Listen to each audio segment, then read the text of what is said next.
नमस्कार दोस्तों। कहते हैं कि नई ताकतों के साथ नई जिम्मेदारियां जन्म लेती हैं और अगर हम सच्चाई के राह पर चलें तो ऊपर वाला किसी न किसी रूप में हमारी मदद ज़रूर करता है।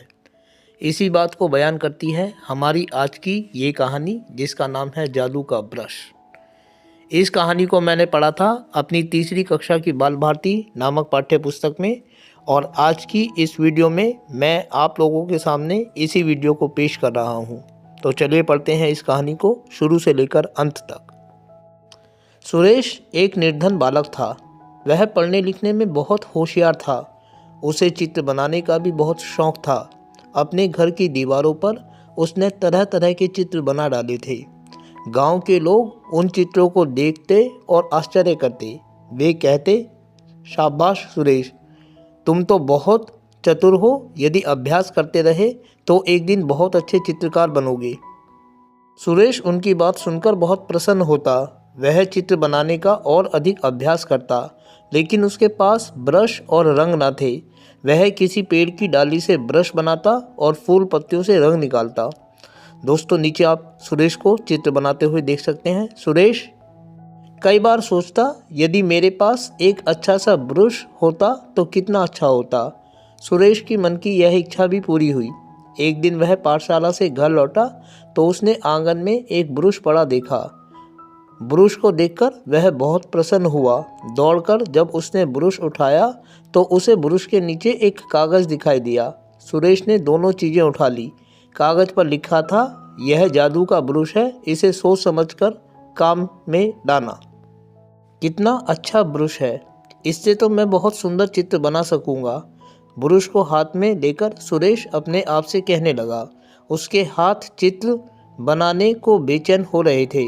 उसने तुरंत एक चिड़िया का चित्र बना दिया। चित्र पूरा होते ही यह सचमुच की चिड़िया बन गई। सुरेश आश्चर्यचकित देखता ही रह गया और चिड़िया फुर से उड़ गई। अब उसने खरगोश का चित्र बनाना प्रारंभ किया। जैसे ही चित्र पूरा हुआ, उसने देखा कि उसके सामने सचमुच का एक खरगोश है। अरे, यह तो सचमुच जादू का ब्रश है। वह खुशी से चिल्ला उठा। सुरेश उस ब्रश से जो भी चित्र बनाता वह सचमुच की चीज बन जाती। सुरेश बहुत ही बुद्धिमान बालक था। वह ब्रश सोच समझकर गांव वालों की ज़रूरत की चीज़ों के लिए बनाता। फिर वह उन चीज़ों को गांव वालों को दे देता। इससे गांव वाले बहुत प्रसन्न होते। धीरे धीरे आसपास के गांवों में भी सुरेश का नाम फैल गया। लोग उसके पास सहायता के लिए आने लगे। कुछ ही दिनों में सुरेश और उसके ब्रश की बात एक राजा तक भी जा पहुंची। राजा को बहुत आश्चर्य हुआ और उसने सुरेश को बुला भेजा। राजा ने सुरेश से तरह तरह की चीज़ों के चित्र बनाने को कहा। सुरेश जानता था कि राजा को इन चीज़ों की कोई आवश्यकता नहीं है, इसीलिए उसने कोई चित्र नहीं बनाया। राजा को बहुत क्रोध आया। उसने सुरेश से ब्रश छीन लिया और बोला, मूर्ख, देख, मैं इससे अभी सोने का पहाड़ बनाता हूँ। राजा ने सोने के पहाड़ का चित्र बनाना शुरू किया, परंतु जैसे ही वह चित्र पूरा हुआ, सोने के पहाड़ की जगह उसके सामने पत्थर का एक काला पहाड़ खड़ा था। देखते देखते उस पहाड़ के पत्थर इधर उधर गिरने लगे। दोस्तों, नीचे चित्र में आप राजा को पहाड़ बनाते हुए देख सकते हैं और सामने सुरेश को खड़े हुए देख सकते हैं। राजा को बड़ा आश्चर्य हुआ। अब उसने सोने की छड़ का चित्र बनाया और जैसे ही चित्र पूरा हुआ, सोने की छड़ की जगह एक काला सांप बन गया। सांप बड़ी तेजी से राजा पर झपटा। राजा बुरी तरह डर गया। उसने ब्रश एक और फेंक दिया और अपने सिपाहियों को आज्ञा दी, इस शैतान को अभी पकड़ लो और जेल में बंद कर दो। सुरेश ने दौड़कर ब्रश उठाया ही था कि सिपाहियों ने उसे पकड़ लिया और जेल में बंद कर दिया। जेल की कोठरी में बहुत अंधेरा था। वहाँ सर्दी भी बहुत थी। सुरेश को खाने पीने को भी कुछ नहीं दिया गया, पर सुरेश को जिस चीज़ की आवश्यकता होती वह उसका चित्र बनाता और वस्तु उसे मिल जाती। 3-4 दिन बाद राजा सुरेश को देखने गया। उसने खिड़की से झांककर देखा कि सुरेश की कोठरी में सब प्रकार का प्रबंध है। वह बड़े आराम से कोठरी की दीवारों पर चित्र बना रहा है।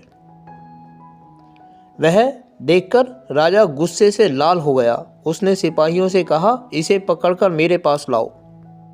आज्ञा पाते ही सिपाही कोठरी में घुसे, पर वहां कोई ना था। सिपाहियों ने बाहर देखा कि सुरेश एक घोड़े पर चढ़कर भागा जा रहा है। सिपाही भी अपने अपने घोड़ों पर बैठकर उसका पीछा करने लगे। सुरेश ने जल्दी से अपने और सिपाहियों के बीच समुद्र का चित्र बना दिया। अपने और सुरेश के बीच लहराता हुआ समुद्र देखकर सिपाही आगे ना बढ़ सके। इस तरह सुरेश राजा की पहुंच से बाहर हो गया। वह जहां कहीं जाता गरीब लोगों की ज़रूरत की चीज़ों के चित्र बना बनाकर उनकी सहायता करता। लोग उससे बहुत प्रसन्न रहते। तो दोस्तों, ये थी एक छोटी सी कहानी, जादू का ब्रश। मैं उम्मीद करता हूँ कि आप लोगों को यह कहानी अच्छी लगी होगी, और साथ ही आपसे अनुरोध करता हूँ कि यदि कहानी अच्छी लगी तो कहानी को लाइक और चैनल को सब्सक्राइब करना ना भूलें। और इसके अलावा ऐसी ही वीडियोस को देखने के लिए जुड़े रहें मेरे साथ मेरे इस यूट्यूब चैनल पर, जिसका नाम है सिंपल एजुकेशन। बहुत जल्द एक अन्य वीडियो के साथ आप लोगों से मैं रूबरू होता हूँ। तब तक के लिए आप लोगों का बहुत बहुत धन्यवाद।